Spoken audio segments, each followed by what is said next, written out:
시청자 여러분 안녕하십니까? 센 뉴스 플러스 서정덕입니다.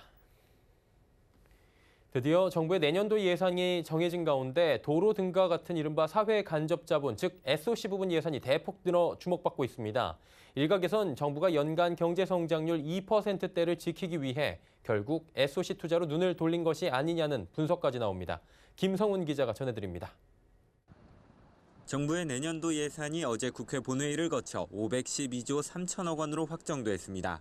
올해 정부 총 지출보다 9%가량 늘어난 규모입니다. 눈에 띄는 것은 총 23조 2천억 원으로 올해보다 17% 넘게 불어난 사회 간접 자본 예산입니다.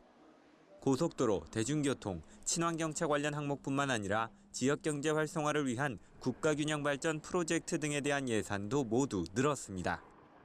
이번 SOC 예산 증가가 주목받는 것은 문재인 정부가 집권 초기부터 SOC 예산을 줄이는 기조를 보여왔기 때문입니다.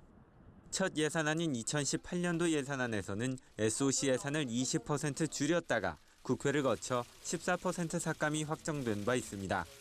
SOC 예산이 전년 대비 4% 늘어난 올해 예산안의 경우도 정부 초안에서는 지난해보다 2.3% 삭감됐었습니다. 하지만 2020년 예산안은 이와 반대로 정부에서 먼저 SOC 예산을 올해보다 12.6% 증액 편성했고 여기에 국회가 9천억 원을 더 늘리나니 확정된 겁니다. 이에 따라 일각에서는 연 경제 성장률 2%가 위협받으면서 발등에 불이 떨어진 정부가 결국 토목으로 경기 부양에 나섰다는 분석이 나오고 있습니다. 그동안 정부가 역점을 두었던 보건, 복지, 고용 부문 예산이 내년도 예산안에서는 1조 1천억 원 감소한 것도 이 같은 주장에 힘을 보태고 있습니다.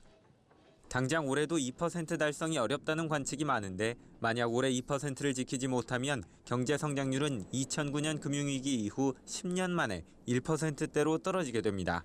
서울경제TV 김성훈입니다.